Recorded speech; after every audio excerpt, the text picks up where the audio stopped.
Ministerio de Justicia. Hola a todos y a todas, espero se encuentren muy bien. Ante todo, bienvenidos y bienvenidas a esta segunda clase en el marco del módulo de conflicto para poder ir abordando mucho más en los temas que hemos venido desarrollando hasta el momento. En la clase anterior vimos, solo para que recordemos brevemente, los elementos generales de un conflicto, las manifestaciones del mismo, los elementos que tenemos que tener en cuenta cuando estamos hablando de conflictos, también las formas de relacionamiento, las situaciones y la violencia, pero también las diferencias entre conflicto-violencia y conflicto y guerra o conflicto armado. En la clase del día de hoy nos vamos a enfocar en algo que es muy común, que también para muchos y muchas es algo controversial, pero que es necesario que abordemos con la mayor tranquilidad, pero también con muchos elementos de análisis. Y hace referencia a la violencia. Por esa razón, la clase que nos aboca en estos momentos es para entender hasta dónde llega la violencia, cuáles son las manifestaciones de la misma, qué podemos esperar inclusive de esta violencia y cómo afecta la misma en los procesos de intervención al hablar de resolución de conflictos y de terceras partes que intervienen en los mismos. Para ello, lo primero que debemos tener en cuenta es qué es la violencia. Lo primero es que Bufaki, un escritor, habla de la violencia como actos que involucran el ejercicio de violencia física o la amenaza para infligir lesión o daño a una persona o obtener algo que esa persona o personas no harían libremente. Esto es muy importante tenerlo en cuenta y es una de las características centrales de la violencia que observamos en la clase anterior, y es que la violencia es un recurso que utilizan las partes involucradas en un conflicto cuando no encuentran otra salida o cuando creen que es la manera más adecuada para ejercer. Es por esa razón que la violencia o la amenaza también del uso de la misma están orientadas a someter, a causar daño, a obtener algo de la parte, de la contraparte que se encuentra involucrada. Y es por esa razón que es tan importante entender la manifestación de la violencia en los conflictos. ¿Por qué? Porque muchas de las partes que se abocan a un conflicto pueden encontrar en la violencia una opción que para ellos es razonable eh, para intentar tramitar y encontrarles solución a los mismos. No es deseable, ya lo vamos a ver por qué, pero es algo que lamentablemente es usual en las tramitaciones de conflictos. Dicho esto, en esta sesión vamos a ver tres elementos, tres temas centrales al hablar de violencia. Las manifestaciones de la violencia, tocamos un poco en la clase anterior, pero lo vamos a profundizar, es decir, vamos a mirar la violencia directa, la violencia estructural y la violencia cultural. También vamos a ver en qué consiste la violencia instrumental y la violencia expresiva, y vamos a ver la violencia como un elemento racional. Vamos a observarlo. Es necesario que al hablar de violencia tengamos la tranquilidad también para lograr entender los alcances que tiene.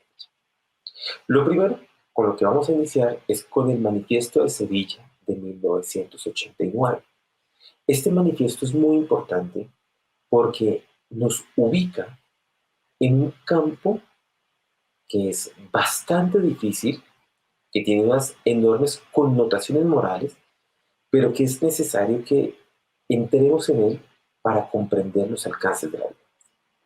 Primero, el Manifiesto de Sevilla, que es un documento muy importante en relación a la violencia en general es que comienza a ser una suerte de declaraciones de principios en torno a cómo se debe entender la violencia.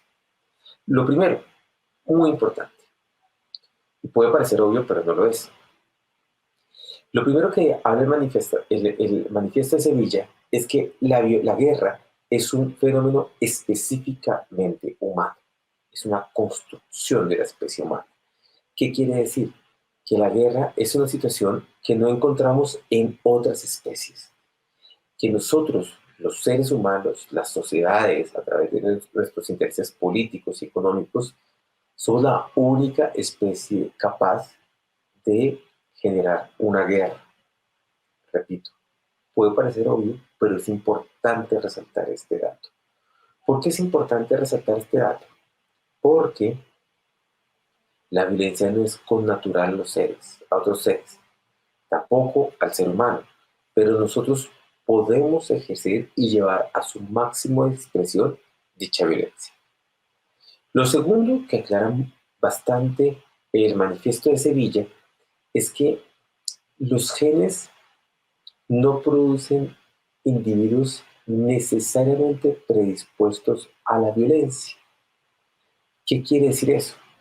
Que no existen personas o grupos de personas que están más predispuestos a la violencia. Es decir, que no existen personas o grupos de personas a las cuales les podamos poner una cualidad más violenta que la otra. Y esto es muy importante tenerlo en cuenta porque, por ejemplo, en los procesos de exterminio que se dieron resultado de las invasiones en el marco de, por ejemplo, la conquista de América, o la invasión que se realiza en ese proceso, se comenzaron a construir imaginarios en los cuales, por ejemplo, los pueblos indígenas originarios eran salvajes, violentos, por su naturaleza misma, y por tanto deben ser exterminados a través o bien de procesos de civilización, entre muchas comillas, o procesos de eliminación física. No existe, según el manifiesto de Sevilla, eh, evidencias de que existan individuos predispuestos a la violencia. Y esto es muy importante, ¿por qué? Porque quita del ser humano un rasgo central, y es que no puede controlar la capacidad de ejercer la violencia. Es decir, dicho de otra manera, la violencia es una opción. Como es una opción, se puede tomar o se puede no tomar. Y esto es central, es decir, eh, la violencia no es un camino inevitable en algunas situaciones. Tercero, la violencia no se inscribe ni en la herencia evolutiva ni en los genes. Es decir, no somos resultados de eso. Y esto es, yo creo que para el caso colombiano, un mensaje muy importante, y es que como colombianos no estamos condenados a ser violentos. Los colombianos, como sociedad, no tenemos ni una predisposición a la violencia, es decir, los colombianos no somos más violentos que otras sociedades u otros países, pero tampoco nada de nuestros genes nos determina. Ahora, esto es muy importante, ¿por qué? Porque además la nacionalidad no se transmite genéticamente. Recordemos que, por ejemplo, en la guerra de los Balcanes entre 1991 y 2001, buena parte de la violencia contra las mujeres, violencia sexual contra las mujeres por parte de los serbios contra los croatas, era para que no se reprodujeran los croatas, como si la nacionalidad fuera un tema de genes. Como yo no puedo transmitir mi nacionalidad a través de los genes, tampoco puedo transmitir la violencia a través de dichos genes. Por tanto, si yo no puedo transmitir ser colombiano por los genes, los colombianos no somos genéticamente más violentos que otras sociedades. Y esto es muy central porque determina la manera en que nos acercamos a las manifestaciones de la violencia. Y esto también se explica porque, de acuerdo también al manifiesto de Sevilla, los comportamientos se encuentran modelados por los tipos de condicionamiento y modos de socialización. ¿Qué quiere decir esto? Por supuesto, los colombianos no somos más violentos genéticamente ni predispuestos a la violencia por naturaleza, pero resultado de muchos años, décadas de estar involucrados en un conflicto, han hecho, como se sostuvo en la clase anterior, que los límites de la violencia, nuestra capacidad de sorprendernos e indignarnos frente a la violencia, se haya relajado, haya sido mucho más laxa y no permite que haya un rechazo enfático a ciertas manifestaciones de la violencia. ¿Por qué?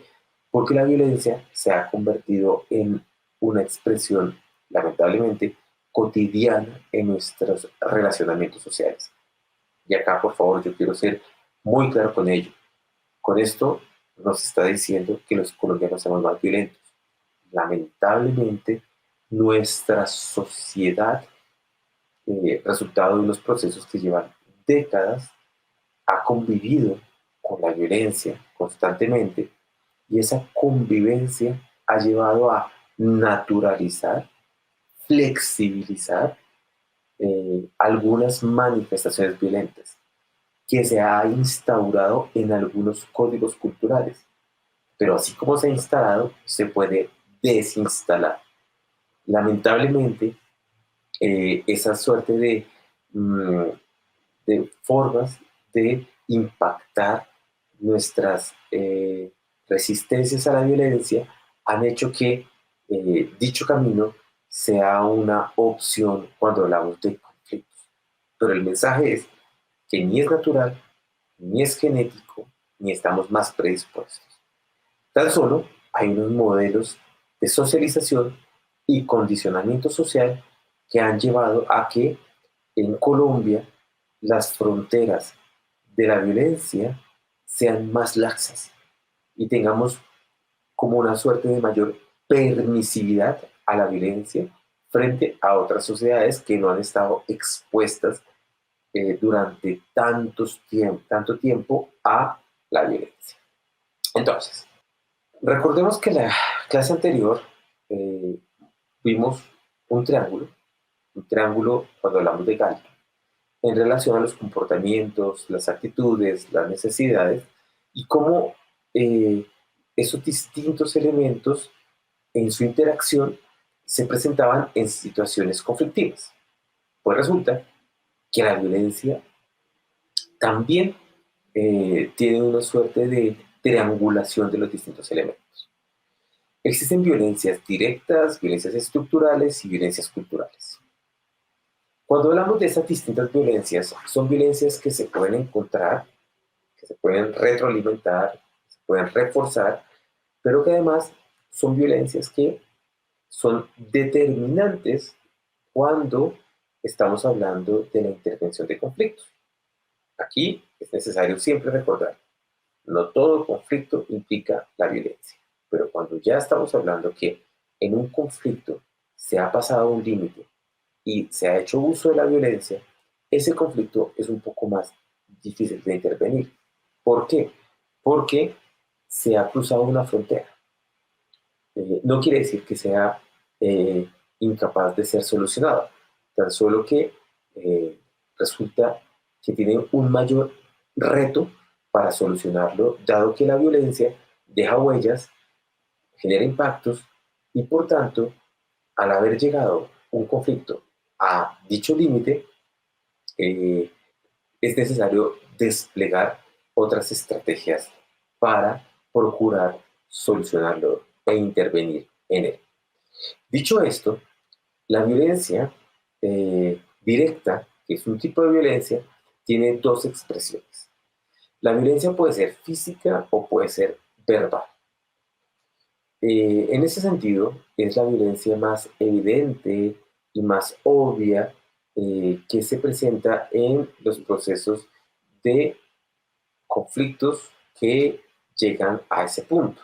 Cuando hablamos de violencia directa, estamos haciendo referencia a la violencia que se genera entre dos partes o más y en las cuales existen manifestaciones que son claras y que afectan la integridad de la contraparte.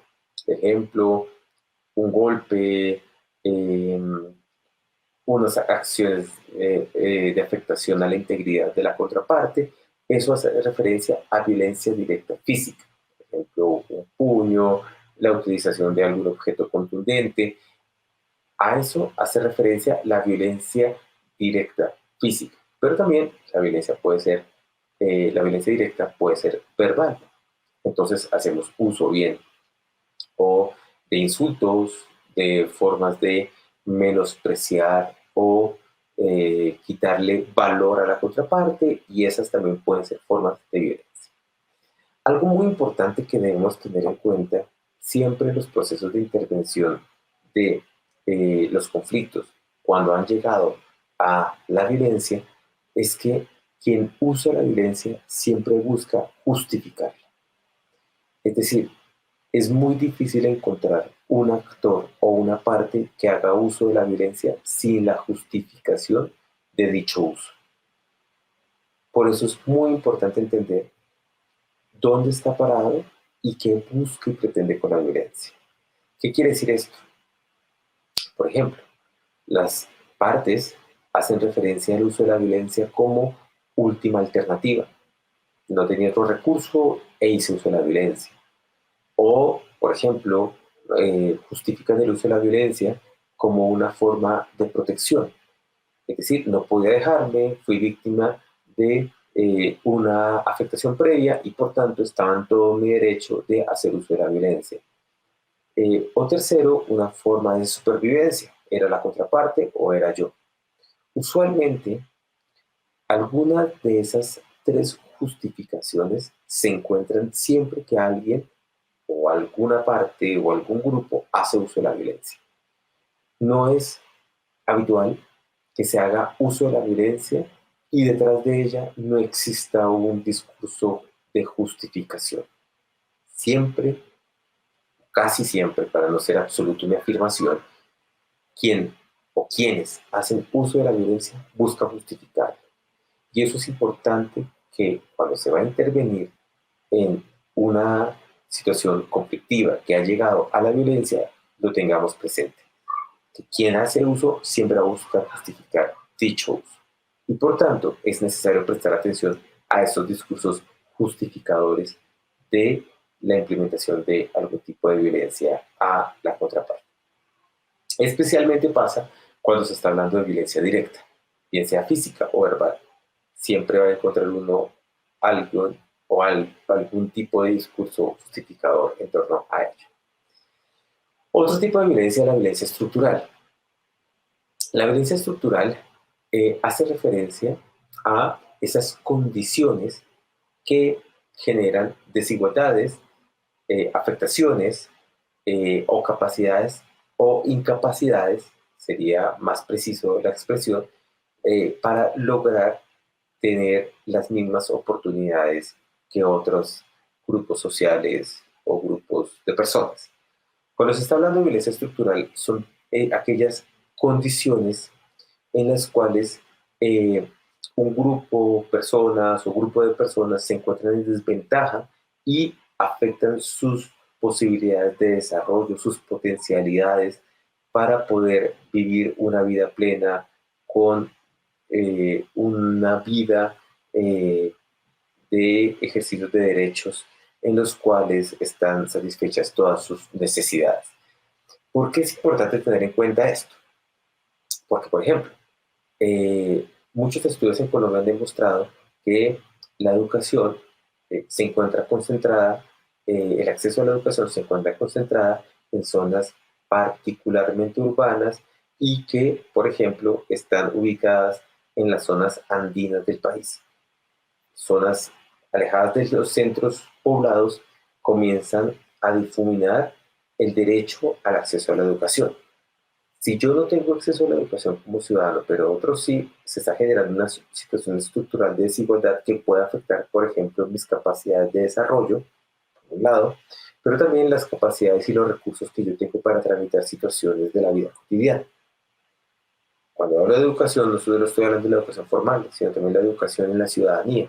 Es decir, la posibilidad que yo tengo como ciudadano que pertenece a un Estado, de tener herramientas para convivir e interactuar con mis iguales en este contrato político.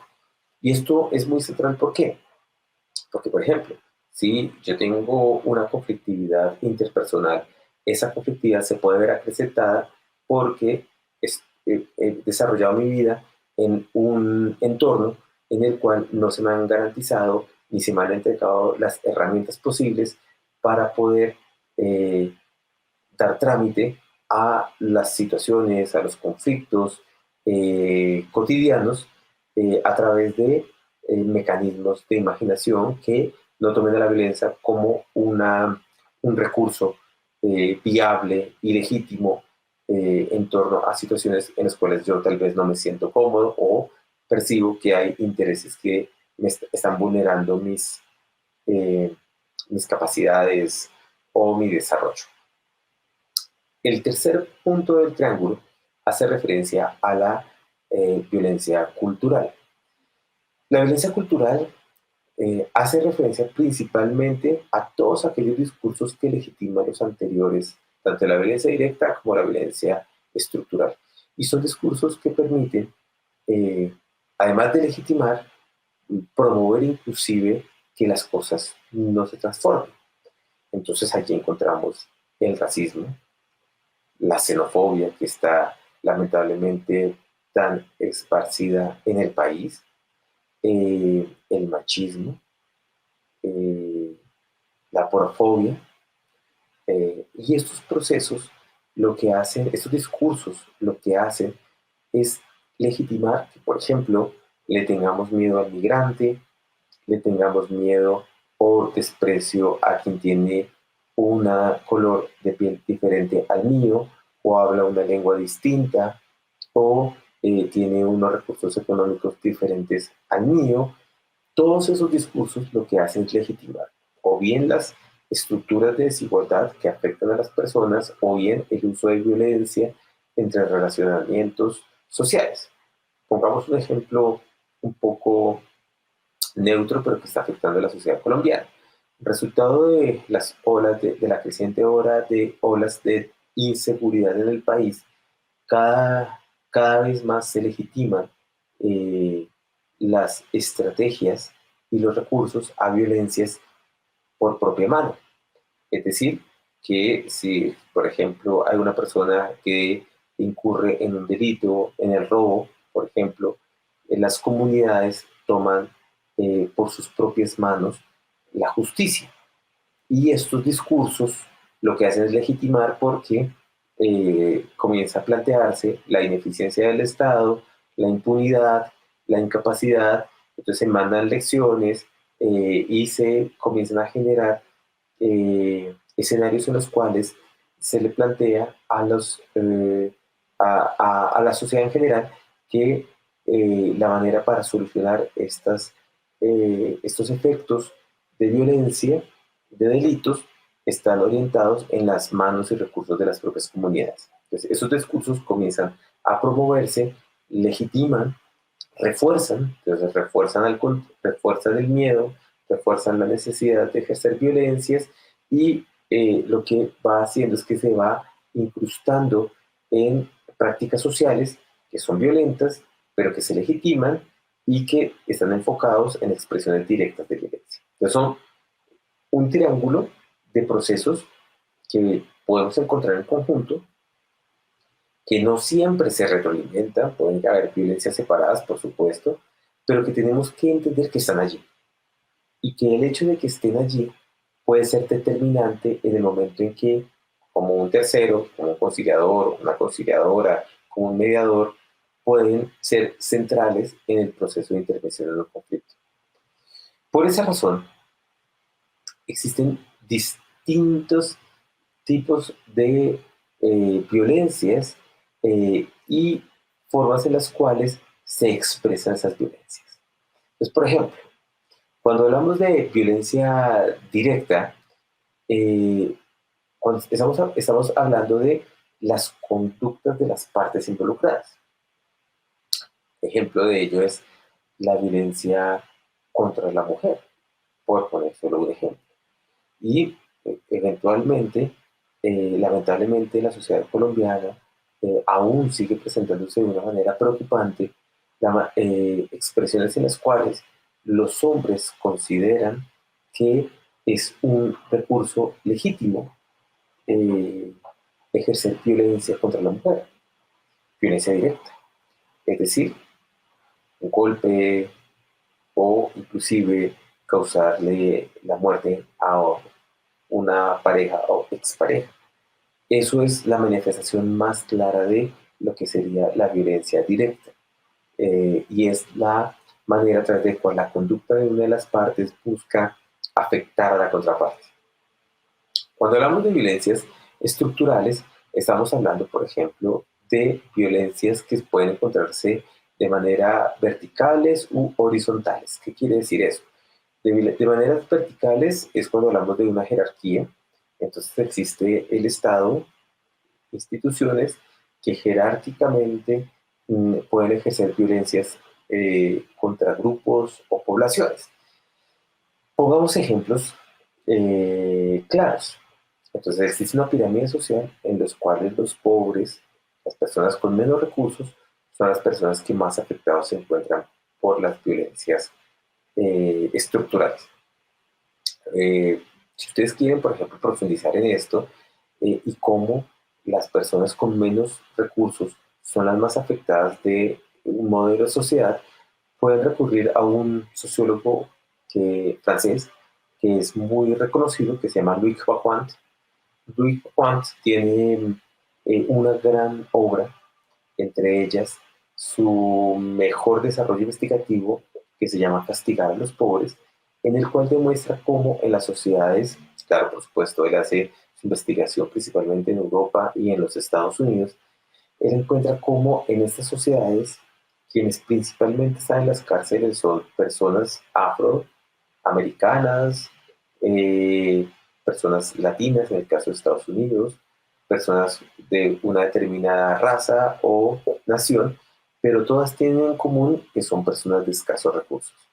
Entonces, cómo las cárceles se convierten en lugares de control social para poblaciones con escasos recursos, pero también que cumplen un perfil y un estigma en relación a la seguridad de las sociedades. Y esto es muy llamativo y muy relevante porque son procesos verticales, es decir, en el marco de una jerarquía social, las personas con menos recursos son las que más están predispuestas a ser lamentablemente victimizadas en el marco de procesos estructurales. Y eso comienza uno a encontrar cómo hay un relacionamiento entre las oportunidades, el lugar que yo ocupo en una jerarquía social, la manera de resolver conflictos y la manera de acceder a mecanismos de resolución de conflictos. Es decir, todo comienza a retroalimentarse. Entonces uno encuentra que lamentablemente los grupos sociales que están abajo de la pirámide, que tienen menores acceso a recursos, tanto económicos, también tienen menores acceso a recursos, por ejemplo, institucionales, educativos, de orientación de resolución de conflictos, y por eso tienen mayores tasas de victimización, de criminalidad, de ejercicio de violencia, y ergo se traduce en mayores tasas de judicialización, mayores tasas de ingresos a centros penitenciarios, y se convierte en una suerte de eh, círculos que se retroalimentan constantemente.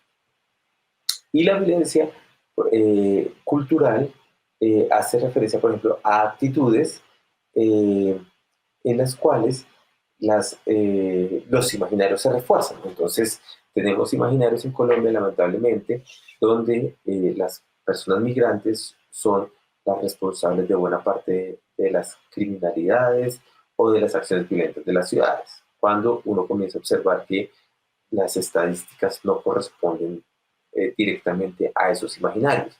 Pero los imaginarios pueden ser más fuertes que las evidencias empíricas, por ejemplo, del registro de los recursos, de los delitos que se cometen en distintas zonas del país. En este orden de ideas, encontramos que las conflictividades sociales, pero también la manera en que entendemos el ejercicio de la violencia y la tramitación de conflictos deben ser más complejos que elementos que solo están involucrados o orientados hacia resolver los conflictos puntuales. Ahora, existen otros tipos de violencias y en este caso, por ejemplo, podemos hablar de violencias instrumentales. Cuando hablamos de violencias instrumentales estamos hablando de que yo ejerzo la violencia o hace parte de un ejercicio de violencia donde se buscan obtener algunos objetivos, por ejemplo, en términos de rentas, que es una de las violencias que se encuentra en Colombia bastante común y son violencias netamente criminales. Es decir, son violencias que buscan rentas. Es una violencia instrumental, es una violencia que busca un beneficio particular de aquellos que la ejercen. Por tanto, es algo que está permeando la sociedad colombiana, pero que también es muy importante tener en cuenta por qué.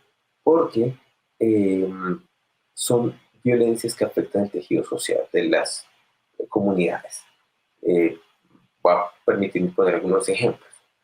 El caso de Morales Cauca, en la época de la pandemia, comenzó a encontrarse fenómenos en los cuales los jóvenes, como no tenían acceso a la educación, resultado de las restricciones, por supuesto, en el marco de la pandemia, entonces no iban al colegio, tenían clases virtuales con una señal, no en todos los lugares del municipio, pero sí en buena parte, deficientes, con pocas estrategias pedagógicas, y se comenzó a presentar un aumento del reclutamiento por parte de grupos armados a los jóvenes en el municipio. Y esto hacía referencia a las expectativas de los jóvenes también de tener ingresos y recursos para poder escalar y obtener cosas que de otra manera no podrían adquirir. Eso hace referencia a la violencia instrumental. Pues la violencia instrumental, a diferencia de la violencia directa, la violencia cultural y la violencia estructural, hace referencia a que se hace uso de la violencia para obtener beneficios propios y beneficios privados. En la sociedad colombiana, por supuesto, en distintas zonas del país, varios de los conflictos que se tienen y que se registran en las comunidades están detrás de violencias instrumentales. Se puede poner otro ejemplo, las casas de justicia, en el caso de Bogotá, en algunas zonas atienden conflictos interpersonales entre parejas o conflictos que afectan a mujeres, pero detrás de ello, por ejemplo, la Defensoría del Pueblo en distintas alertas tempranas han registrado cómo en ciertas zonas de la ciudad los grupos armados criminales están instrumentalizando a mujeres o personas migrantes para obtener fines privados. Y esos, por ejemplo, esos casos llegan a casas de justicia que deben ser atendidos por unidades de mediación o unidades de conciliación, pero que son solo la punta del iceberg de todo un entramado detrás de ello. También existe la violencia expresiva, que son violencias que se determinan por motivaciones de emociones, perdón, como la rabia o la ira, pero que no es irracional. Y acá es muy importante tener en cuenta cuando hablamos de conflictos de este elemento. Uno de los grandes autores en términos de constitucionalismo, pero también en términos de sociología, es John Elster. John Elster tiene un libro eh, muy bueno eh, que se llama Ulises, Desatado. En ello, en ese gran texto, él hace referencia a cómo, por ejemplo, las emociones pueden afectar a los individuos, pero no les quita su racionalidad. ¿Qué quiere decir esto? Que en distintos escenarios la violencia puede ser resultado de las expresiones de emociones. Por ejemplo, la ira o el intenso dolor puede ser una emoción y puede ser una motivación a la violencia, pero no es una justificación de la misma. Y tampoco quiere decir que la ira reemplace a la razón cuando se ejecuta la violencia. En otras palabras, las emociones, si bien es cierto, pueden motivar el uso de la violencia, no le quitan lo racional del uso de esa violencia. Es decir, una persona puede controlarse y no hay justificación emocional para el uso de la violencia. Por eso no exculpa el uso de dicha violencia. Lo que dice Elster es que, por supuesto, las emociones afectan el actuar de las personas, pero no anula la racionalidad. Puede que la trastoque, pero no la anula. Y por eso la persona no puede, cuando hace uso de la violencia, en el marco de un conflicto, por una emoción, no puede excusarse en esa emoción al hacer uso de dicha violencia. Porque su racionalidad no está eliminada. Está trastocada, pero no eliminada. Y existe otro tipo de violencia, otra manifestación de la violencia, que es una violencia estratégica.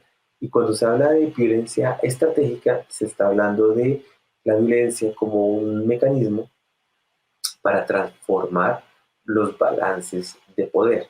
Es decir, yo hago uso de la violencia para afectar la manera en que está distribuido el poder político, el poder económico en una sociedad.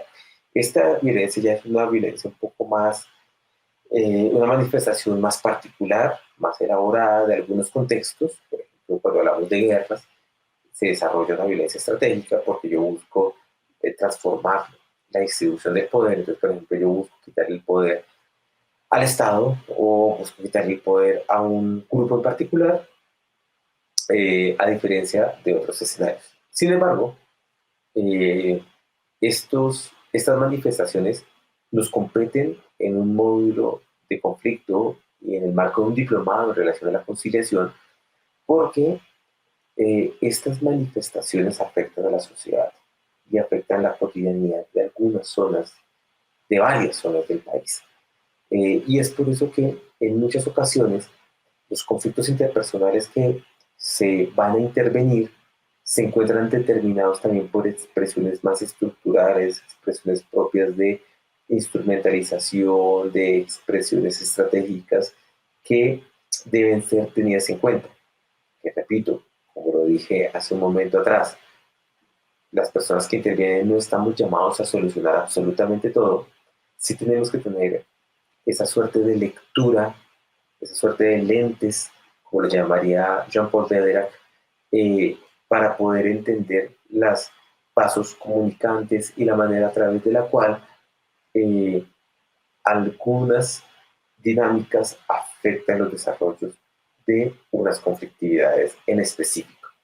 No es lo mismo, por supuesto, por ejemplo, intervenir en un conflicto en la ciudad de Bogotá, dependiendo de la zona de la ciudad de Bogotá, que intervenir en un conflicto interpersonal en una zona rural, por ejemplo, en Tumaco, donde hay consejos comunitarios, pero también hay un despliegue de unos grupos armados. No son comparables, inclusive si el objeto del conflicto sea parecido. No hay similitudes dados los impactos que tiene dichos contextos. En ese orden de ideas, repito, si bien es cierto, no vamos a transformar todas las condiciones estructurales ni las condiciones análogas que se presentan para los conflictos, sí es importante que las tengamos en cuenta porque pueden ser, mmm, pueden ser unos factores, pero también unas pistas que nos dan para intentar intervenir en ellos. Entonces, Repito, no vamos a cambiarlos, pero sí nos pueden dar luces para encontrar caminos para su solución. Algo que cuando hablamos de violencia en los conflictos, que tenemos que tener en cuenta es que gran parte de la violencia que se genera es una violencia racional. Cuando hablamos de racionalidad, estamos hablando que hay un cálculo entre medios y fines para su solución. ¿Y por qué traigo a colación esto? Existe un autor argentino que se llama Daniel Feuerstein, y Daniel Feuerstein, cuando habla de la violencia, dice algo que es muy relevante para el tratamiento de conflictos. Y lo que dice este autor es que cuando hablamos de violencia, la primera respuesta que tenemos como seres humanos, en la mayoría de los casos, por supuesto, es una respuesta moral a la violencia. ¿Qué quiere decir?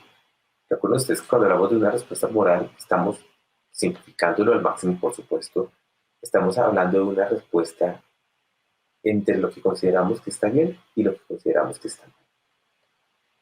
Entonces, lo que dice el autor es la respuesta que damos a la violencia en la mayoría de ocasiones es una respuesta moral. Es decir, la violencia es mala y la paz o las situaciones no violentas son buenas. Y él dice en sus textos eso es muy positivo. Es decir, es positivo que haya una respuesta moral. Pero la respuesta moral debe ser un primer paso para entender por qué se ejecuta o se ejerce la violencia. Él dice, si nosotros como actores nos quedamos en la respuesta moral a la violencia, primero, no logramos entenderla. Pero segundo, si no logramos entenderla, tampoco vamos a entender cómo intervenimos en ella para hacerle frente. ¿Qué quiere decir esto? Que la respuesta a la violencia no puede ser solo una respuesta moral. No podemos decir, es que está mal. Por supuesto, todos podemos estar de acuerdo en que ejercer la violencia está mal. Pero lo que dice y la invitación que habla el autor en relación a los conflictos es que debemos superar esa etapa. Que la moralidad no puede determinar nuestro análisis. Porque si nos quedamos en que está mal, no encontramos ni tenemos elementos para intervenir en los conflictos. Como no intervenimos en los conflictos, no podemos intervenir en los conflictos si tenemos una lectura simplemente moral, no podemos observar las motivaciones, las intenciones y lo que pretendía el uso de la violencia. La invitación del autor es, está muy bien que haya una respuesta moral, porque debe de haber un rechazo muy fuerte de la sociedad frente al uso de la violencia. Pero después de ese rechazo tiene que haber un siguiente nivel. Y ese siguiente nivel es el nivel de entender la violencia. Que por favor, aquí es algo central tener claro que entender la violencia no significa justificarla. Es decir, yo puedo entender por qué se hace uso de la violencia sin llegar a justificar ese uso. Ese es el punto central de la discusión cuando hablamos de la violencia en los conflictos y la violencia en los procesos de resolución de los mismos. Yo puedo entender por qué un actor de una parte que está involucrado en un conflicto haga uso de la violencia, pero la comprensión de por qué recurre a ese recurso no me lleva a justificar. Entonces, yo como una persona que va a intervenir en un conflicto, no tengo que tener miedo a entender por qué una de las partes hace uso de la violencia. No debo temer a entenderlo, porque no me hace malo ni cómplice. Entender no significa que yo esté de acuerdo con el uso de la violencia. Significa que yo estoy entendiendo por qué se ejecuta la violencia como un paso para buscar un mecanismo de intervención y de construcción de un marco interpretativo que permita la resolución del conflicto. Son dos elementos distintos. Por eso, se habla de que la violencia es racional. Si yo pienso que la violencia es irracional, es decir, que es un simple impulso, que las personas lo hacen porque tienen, voy a decir cualquier cosa, con el mayor de las consideraciones, porque hay algún tipo de discapacidad de la persona que hace uso de la violencia, entonces no tengo ningún mecanismo para intervenir en ella. Como la violencia es irracional, la violencia se dio porque sí, por sí misma. Entonces, si ese es el análisis que yo realizo, pues no tengo ningún mecanismo para intervenir en ella, porque detrás del uso de la violencia no hay ninguna razón. Cosa contraria, cuando hablamos de la intervención en conflictos, estamos diciendo que la violencia sí tiene un componente racional, es decir, la violencia sí busca algo, se ejerce por alguna razón, hay algún motivo detrás del ejercicio de la violencia. Y como yo quiero intervenir porque reconozco que hay una racionalidad, es decir, una intencionalidad detrás de la violencia, eso me permite, en el marco de la resolución de conflictos, comenzar a entender el despliegue de la misma. Son dos miradas totalmente diferentes. Por eso, a todos y todas, la invitación cuando hablamos de resolución de conflictos y de intervención en los mismos es entender que si nos enfrentamos a una situación conflictiva donde se ha hecho uso de la violencia, si bien es cierto, podemos hacer una respuesta moral inicial del uso de esa violencia, es muy importante que tengamos en cuenta que la violencia debe ser entendida desde lo racional. Es decir, que quien hace uso de la violencia primero la va a justificar, pero segundo pretendía algo.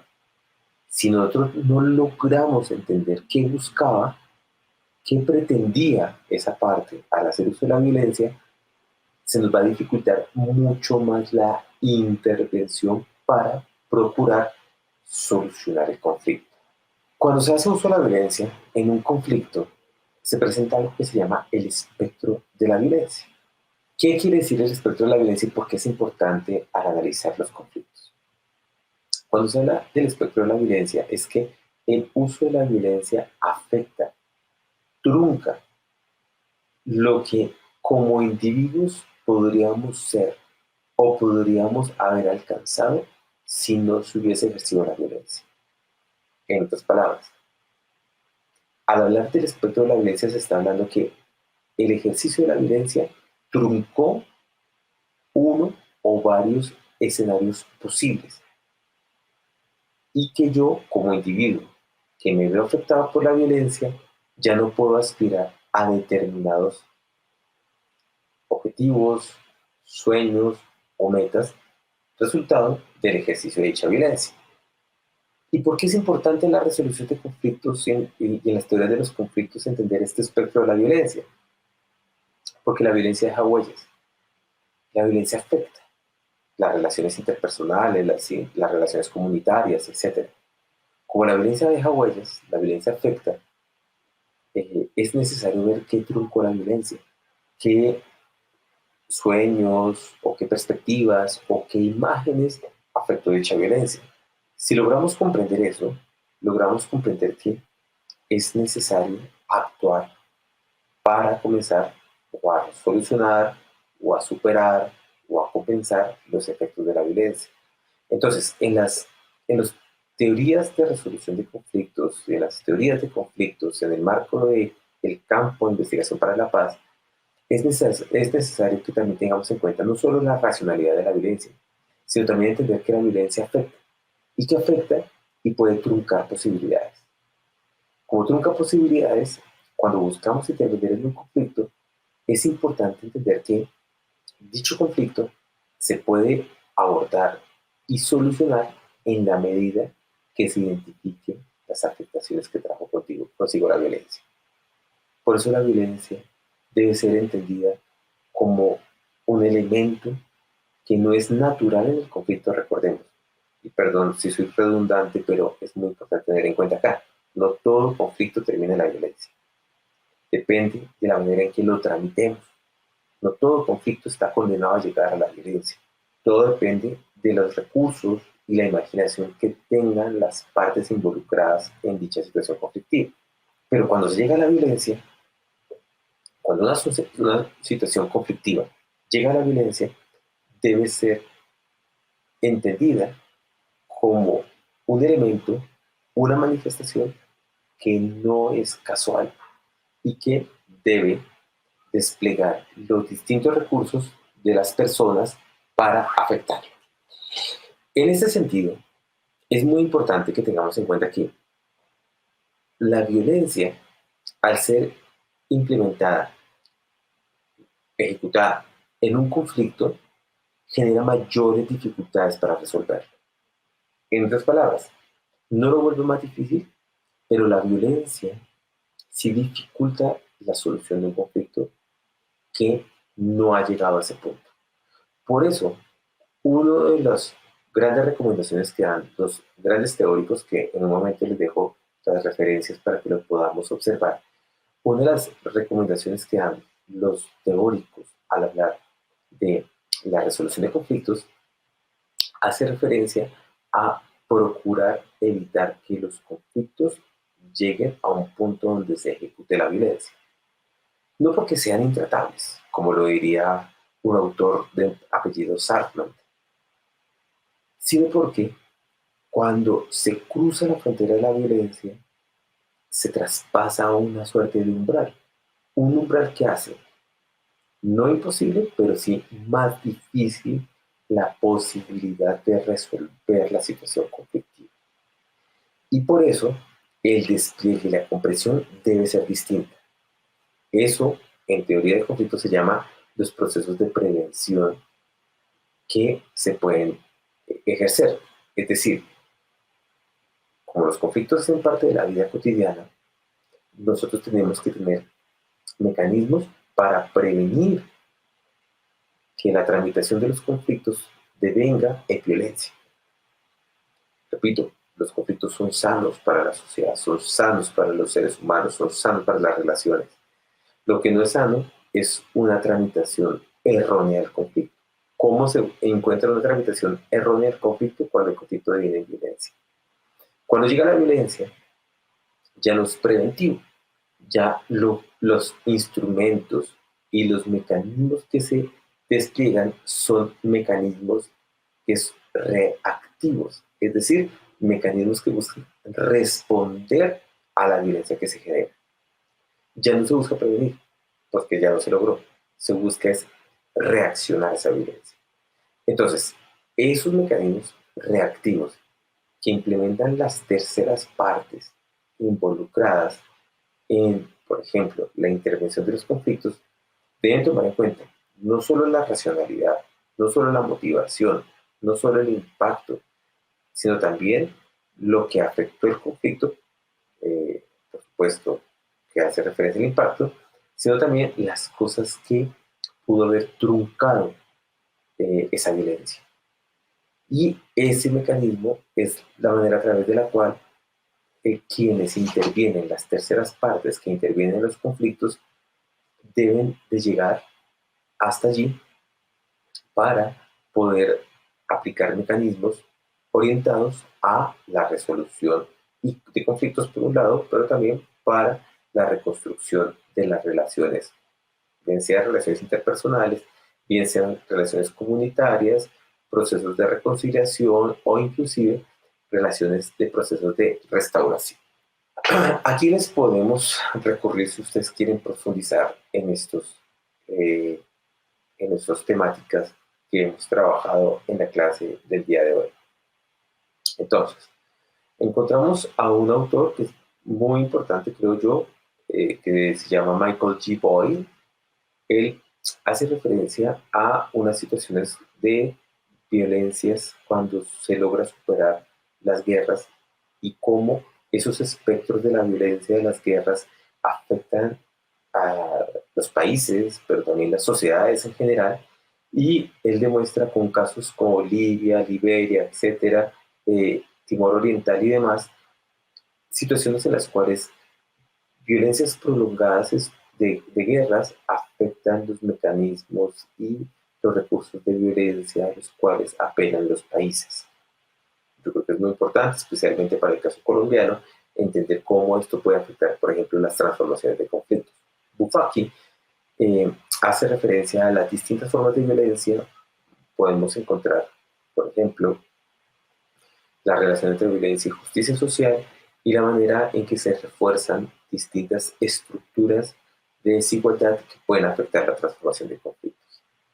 Vicent Fisas, en su gran obra, que se llama Cultura de Paz y Gestión de Conflictos, nos puede brindar elementos analíticos para comprender las distintas formas de intervenir en un conflicto, pero también de construir y transformar las situaciones conflictivas para que las personas que intervengan tengan elementos de lectura, pero también de tramitación de los conflictos.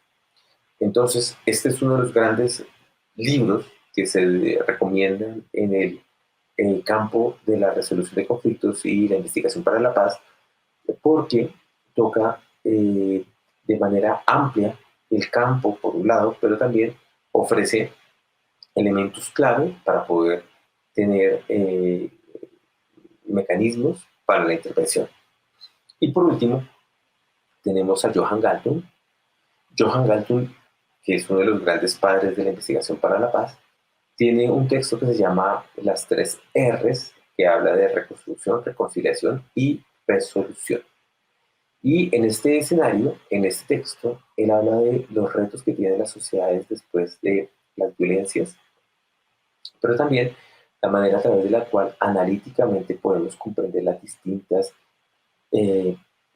los distintos escenarios conflictivos a los cuales se ven abocados los actores individuales, grupales, colectivos o incluso países. Y por eso es tan importante y relevante tomarlo en cuenta. La mayoría de estos documentos también son de uso abierto. Les recomiendo, si quieren profundizar en las discusiones de la violencia, los alcances de la violencia, los impactos que tiene la misma, en consultarlos, y seguramente les va a permitir un mayor alcance en este proceso. La próxima clase que vamos a tener, en esa clase vamos a hablar de la paz. Ya vimos la violencia, vamos a comenzar a ver la paz, las distintas manifestaciones que tiene esta paz, al igual que la violencia, tiene distintas manifestaciones, pero lo interesante es ver las complejidades también que tiene la paz. Dado que para cerrar esta clase del día de hoy, podemos reconocer que la violencia tiene una gran ventaja sobre la paz, y es que la violencia se reproduce mucho más fácil. Y para ejercer la violencia no hay que ser mucho. Inclusive, siendo pasivo, la violencia tiene mayores posibilidades de prevalecer. La paz, por lo contrario, representa y exige mayor compromiso y una actividad y una suerte de ejercicio constante de los individuos y de las comunidades para construirla.